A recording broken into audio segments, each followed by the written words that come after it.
ఒక్క ముడుపు కడితే చాలండి 82 రోజుల్లో ఎటువంటి కోరికైనా సరే నెరవేరాల్సిందే. ఈ స్థలం నాది అని చెప్పేసి సాక్షాత్తు స్వయంభుగా వెలిచిన శ్రీ వీరాంజనేయ స్వామి వారి దేవస్థానం అండి ఇది.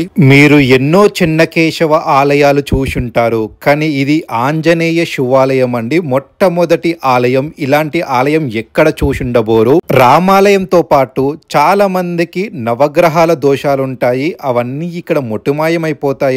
మరియు ఈ దేవాలయంలో గోపురం అయితే ఆకాశానికి తాకుతాయండి. చూడడానికి 2 కళ్ళు సరిపోవు. మరియు నాగేంద్రుడిది ఉప ఆలయం కూడా ఈ దేవాలయంలో ఉందండి. ఈ ఆలయం ప్రత్యేకత ఏంటి అంటే సాక్షాత్తు శ్రీ వీరాంజనేయ స్వామి హనుమంతుల వారే ఇక్కడ ఎవరైతే వాహన పూజ జరుపుకుంటారో వాళ్ళ వాహనాన్ని హనుమంతుల వారే కాపాడతారని చెప్పేసి భక్తుల నమ్మకం. మీరు చూస్తున్నారు కదండి, దాదాపు